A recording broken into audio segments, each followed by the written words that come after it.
Hello class, I hope you all enjoyed your holidays. Now your holidays are over and study time starts. Let's start the new chapter in history. The Modern Empire was the powerful and the largest empire of ancient India. Okay. Who was the founder of modern empire? In last chapter only we studied Chandragupta Maurya.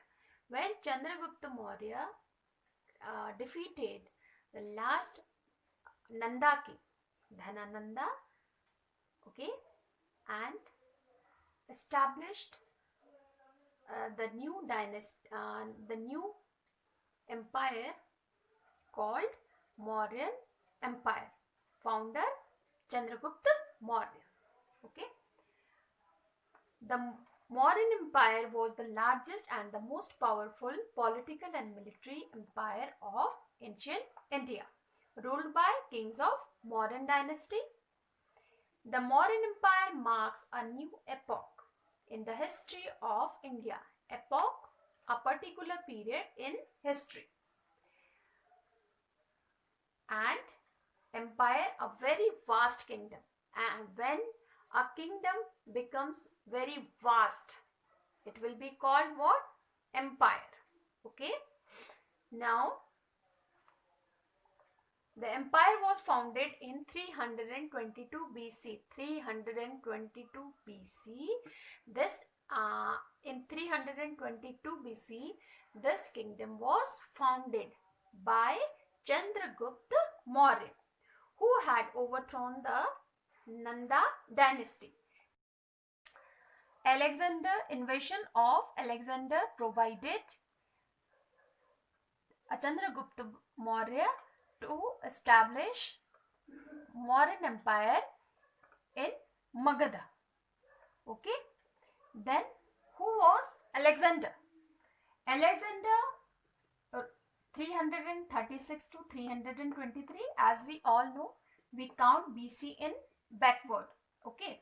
336, 34, 36, 35, 34, 33, 32, like this, and 323. The king of Macedonia, Alexander was the king of Macedonia, had overthrown the Persian emperor. Macedonia, a province of Greece, a state of Greece, and he was king of that place, had overthrown the Persian emperor and conquered his empire. Whose empire? Persian emperor's empire was conquered by Alexander. Okay. Alexander conquered the empire of Persian emperor, and India was one of the parts of his empire. Who's this Persian empire? And Alexander conquered it.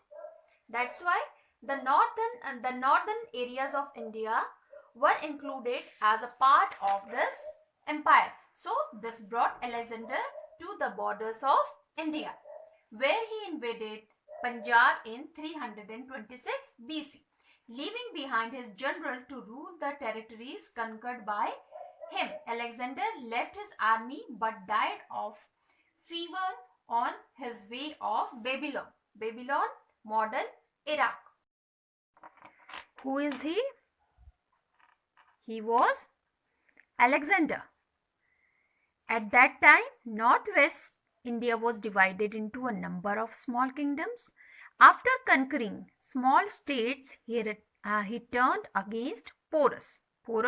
He was also a ruler of a kingdom situated between the Jhelum and the Chenab. He defeated who? Alexander defeated Porus, and when Porus was brought in chains before Alexander, he asked He asked. Who asked? Alexander asked how he would like to be treated. He replied proudly. Who? Porus replied proudly, as a king treats another king. Alexander was impressed with his dignity and bravery and returned Porus his kingdom.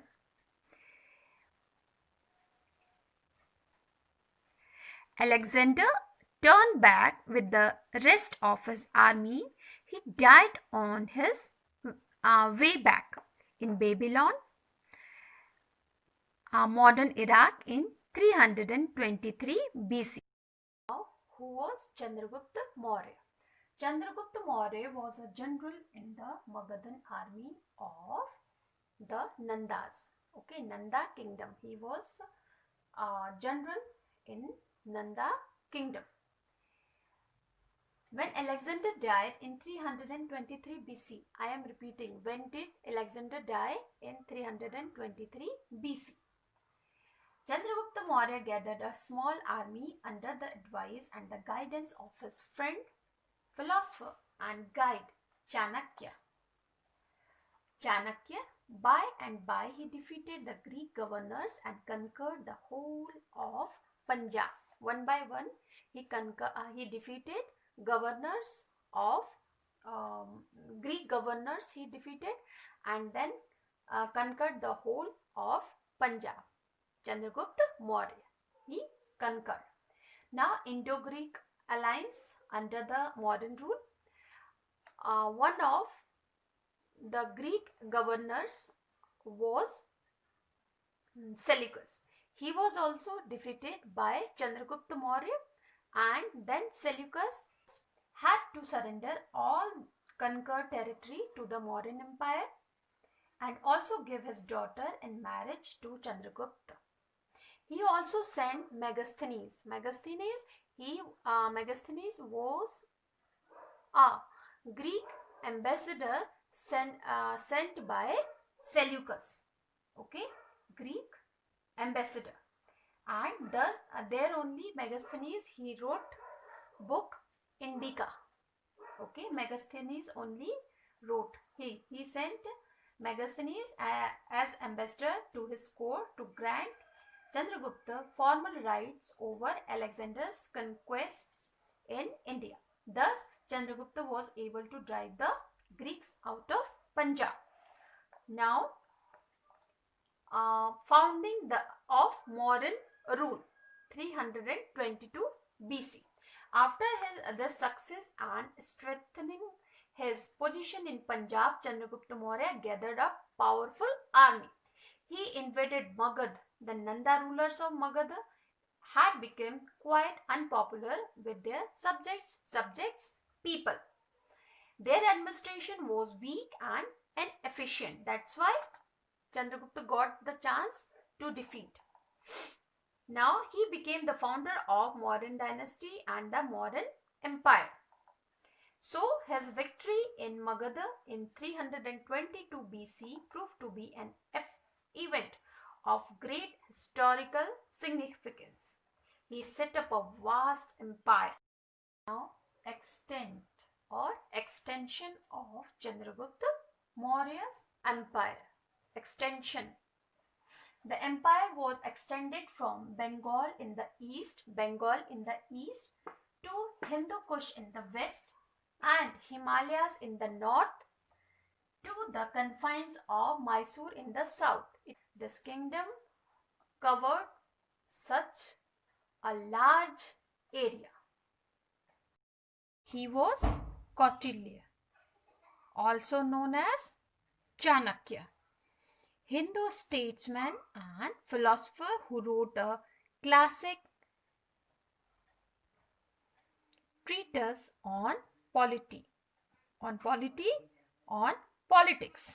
called Arthashastra, the science of material gain. He was born into a Brahmin family and got education at Takshila. Now Takshila is in Pakistan. Kautilya became a counselor and advisor to Chandragupta Maurya. He was instrumental in helping Chandragupta overthrow the powerful Nanda dynasty at Patliputra. Chanakya or Kautilya was the chief guide and advisor of Chandragupta. Chanakya wrote a book regarded as the most important Indian work on statecraft called the Arthashastra. One paragraph of his book says, what does it say? In the happiness of his subjects. His subjects, king's subjects. King's subjects will be people who live in the country. Lies the king's happiness, in their welfare, his welfare. What please him, he shall not consider as good. It means whatever is good for the subjects will be good for the king. Chanakya was the most important personality in the court of Chandragupta. Okay, who Chanakya was the important personality in the court of Chandragupta. The two main source books of modern history, Indica, written by Megasthenes, and number 2, Arthashastra, written by Kautilya or Chanakya. There are some new words in the chapter. First one, administration, management of the affairs of an organization. Management will be called administration or administrative department. Second one, confines, border, boundary or limit of a country. Third one, ambassador, a representative of one government sent to another. This time also we send our ambassador as a representative of our country to another, and other countries also they send their representative. They send their ambassador to our country as the representative of their country. That's all for the day. After watching this video, you have to read the chapter from page number 73 to 75. Okay, then only you will understand the chapter properly. Thank you.